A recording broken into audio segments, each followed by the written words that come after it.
Hello again, my friends. It's Carpo here. It is the first day of spring, and it is just beautiful out here.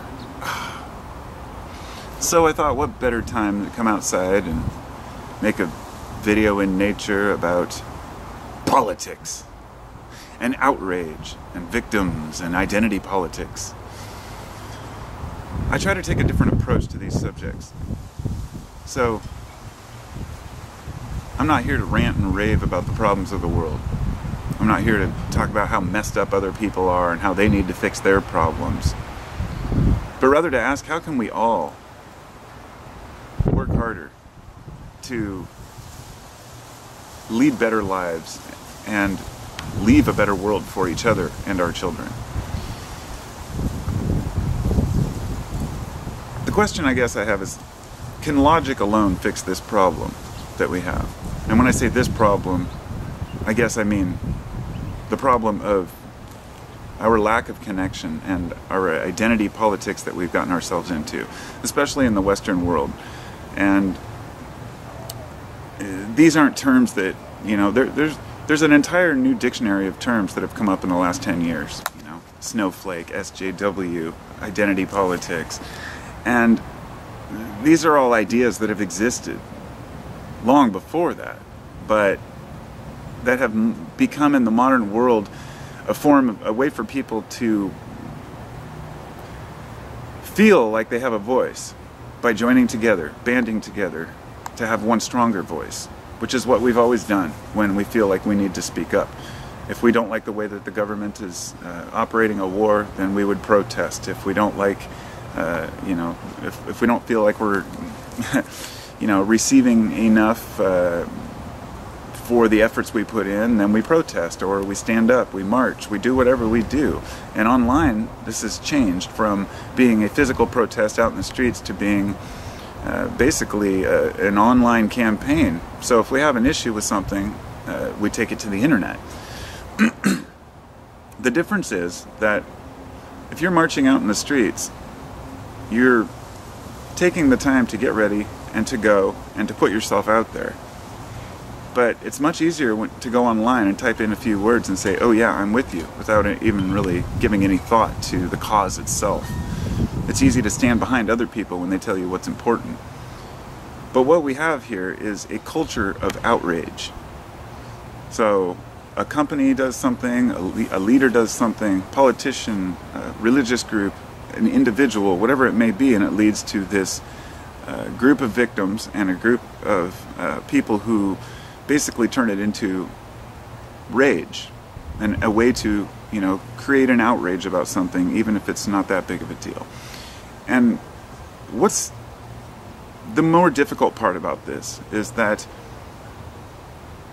there's a segment of the population who is purposefully putting out outrageous content, for example, online in order to get people to talk about it, so it becomes popular, so they can create more revenue off of it. Outrage pays, in other words. And that is something that's new to the internet in a way, but it's always kind of been that way. If you can get people to join your group and your cause and convince them that that's you know, a worthy cause, it's only a matter of time before you can get a person to commit violent acts for somebody else's idea of what's right and wrong. And this is a diversion tactic that leaderships and governments and, you know, any institution who wants to gain the upper hand has always used diversion tactics. This is a way of, for example, turning left and right against each other, a way of turning races against each other, and males and females even. It's just ludicrous. The outrage we have over, you know, the men's rights movement and feminism and all of these things, they're byproducts of our insecurity as a species, but also our confusion. And there's a component of it that's oppression. That when so many groups have been oppressed for so long by other groups, that when they finally have a voice, they're going to speak even louder. That's the pendulum swinging the other way. This is why we have the Black Lives Matter group. This is why we have such a strong feminist movement, and why the pendulum to that has been the men's rights movement. And it just goes back and forth. All of this is just manufactured outrage. over a few cases that may not even be relevant to a majority of the population. It's just like when you turn on the news and you think the world's in total chaos. And then you look a little closer and say, well, I don't see any of that around me. Like somebody says, you know, everybody's out there, you know, beating up people that wear Trump hats, or everybody's torching cars that make it look like these whole groups of people are all associated with these, you know, individuals, when in fact they're just stories, individual stories that happen to just get blown out of proportion, and then we buy into it. And then we have the blame game, where we want to blame the government for our problems, we want to blame our parents for our problems, and right now it's the media. The media is all the root of our problems. Oh, if it wasn't for that media, you know, if it wasn't for them telling us all these intense stories, then we'd be a lot better off. Well, let me tell you something. If you really believe that, then, you know, watch something that's neutral. But the thing is, people don't want to watch neutral news. They want something that suits their fancy. They want something that's going to express their opinions the way they feel. Because the real news is not that exciting. What's really going on in the world is pretty mundane for the most part. But there are a lot of intense components of it, and that's what we focus on. And so that's where we're at. Yes, the rest of the world goes on as normal, but what about those intense things? How do we deal with that? So, a lot of us who think these things through, we don't feel like we have to identify with a particular mindset, you know, but a lot of folks aren't sure of themselves, and therefore they tend to be the ones who follow a leader. And there's nothing wrong with that. But it's important that we pick a good leader or a good representative for us if we decide that we're going to listen to someone else tell us what's important and how to deal with it. We get into the hierarchy issue, you know, where people wonder, you know, should everybody have equal rights? And the reality that that's just not the way it's going to work. Some people will always have more. So in other words, while we're fighting for equality, we don't realize that it's just really not possible until we get people on board. So what we do is we try to pass laws which protect victims. We pass laws which protect males or females from each other. Laws which stop the media or allow the media to, you know, say or not say certain things. And all of these rules and regulations on corporations and businesses, on how much they can make or how big they can get, none of this will solve the problem. None of it. Because no amount of rules or regulations will ever stop a person from being who they are. It's difficult to explain. Folks like to oversimplify. They like to say that things are this way, so therefore we just need to do this and the problem will be solved. But it never works out that way. It never works out that way. They might say, well, God will fix it. You know, oh, well, the world's falling apart and we're polluting the environment. Somebody say, well, that's God's will. Or another oversimplification would be, oh, that's just the way things have always been. That's the way we do things. And things are changing. The way we do things is changing. But the one key to this, the one main takeaway, is that I firmly believe that logic alone will not solve our problems. And so what I'm trying to do in my head is figure out, if logic isn't going to solve the problems, then what will? And I say that because I've thought it through a lot. If you get all the facts and figures about something, you compile them all into a fact-based report about a subject, even if everything can be cross-referenced and cross-checked, even if you've, you know, crossed all your T's and dotted all your I's, there's still going to be somebody who doesn't believe it, doesn't want to hear it, or considers it to be, you know, wrong. In other words, facts don't seem to matter as much in today's world to those who don't want to look at them. So if facts don't win people over, and logic and reason don't win people over, there's only one thing left, and that's connection. And what we found is that many of the issues we have with addiction, with violence, people who are in prison and have mental health issues, much of this is caused by a simple lack of connection and understanding with other people.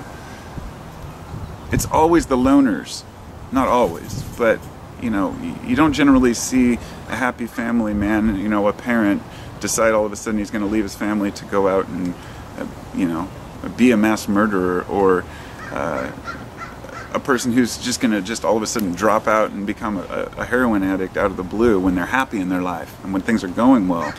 But when things aren't going so well, we tend to fall into whatever will hug us and give us that comfort. And that's where drugs come into play. They will give us that comfort that we may have not received from each other. And that may sound kind of corny in a way, but all of these studies in psychology that we've been doing on why people do the things they do and how people fall out of society and you know, can't connect with others, it all comes down to having people in your life that care about you. And if you don't have family and friends, then seeking out a support group can be very useful. And so often this is why people will make AA their family, for example. It's not really about their past alcoholism at that point it's about having connection with other people that are, you know, similar in regards to them. And what we see is that these communities can form not just around ex-addicts or people who were abused or people who have anger problems, but people who also just want to believe whatever they want to believe. These groups are forming around things like the Flat Earth, you know, movement, or the people who are obsessed with the Illuminati, or whatever, Freemasons, whatever it might be. They find a community where they can feel connected, and therefore it's more about the connection to that group than it is about the subject. A lot of the people I've talked to don't even really care whether it's true or not, whatever they believe. They just like the connection, they like the discussion. And that should be important to us. That should be something that helps us realize that's what we need more of, is connection. So if somebody's saying something ridiculous and everyone's just dismissing them, that's not going to solve the problem. That's not going to cause them to think differently. It's about planting the seed and saying, well, you know, if we all work together towards the same answers, it's not about who knows what or who can prove how smart they are. It's about how we can all be smarter together. It's a world in chaos, but it's a world that nobody knows how to deal with, because the technological aspect of it, the internet, has just changed everything. And I know people say that constantly, but it has. Everything is different now because we have instant access to information. And 20 years ago, I thought, when that instant access is available to everyone, we won't have to be idiots anymore. But I was wrong. We choose to be idiots. We want to be idiots. So what do we do to deal with this problem? We create a prison system in which, you know, up to a third of the people in the prison system have mental issues that they need to deal with, that could be dealt with in another atmosphere. Yet we lock them up, throw away the key. We have supermax prisons where it's just a bunch of basically isolation cells where there's no human interaction. This whole system goes against everything that we've found helps people to recover. And guess what happens in the drug treatment industry? The exact same thing. You know, people are, they're demeaning to the clients. They make them feel like they have a problem, like they're corrupted, like they're not as worthy or valid as other people until they quit their addiction. And that's not the right way to go about it either. I've seen a lot of people walk away from their addictions just by having connection in their lives. And so the mental health issue in our society is ignored. And the thing is, there's no such thing as crazy, okay? There's not just, people aren't just born, with mental issues. I mean, some are, of course, but a lot of this tends to happen during times in our lives when we have a lot of stress. This is why a lot of psychosis happens around the age of 20 years old, or people who tend to have a schizophrenic episode, and it may come at a time of high stress. And in a world where we're always high stress, it's hard to avoid that. But then rather than dealing with the issue and saying, how can we deal with the stress, we throw pills at them and say, well, as long as you feel normal, you're good to go, and just ignore the problems. And that's what we're doing right now on a larger scale in the society, is we're just throwing pills at the problems. We're not getting down to the root of the problem. If somebody does something bad, we put them in prison. If something isn't working for us, we try to either ignore it or work around it, rather than getting to the root of the connection. But it doesn't mean that we can solve these problems, even if we're all connected. Some of these things come from places that are so far out of our control that there's You know, a meteor could hit tomorrow. Nobody knows what's going to happen. The world's a scary place, but it doesn't have to feel scary. You know, the worst that can happen is we're all going to die, and it's kind of unavoidable. So all we can do, honestly, not knowing who's right, who's wrong, what to believe, what's the good, you know, the best path to take, all we can do is hope that some of us are coherent, whatever that may be, because it really is subjective. None of us really know what we what's the best path forward. So we can only do the best path for ourselves. So we're always in change, and ourselves are always in change if we allow them to be. I'll talk to y'all later. Have a wonderful day.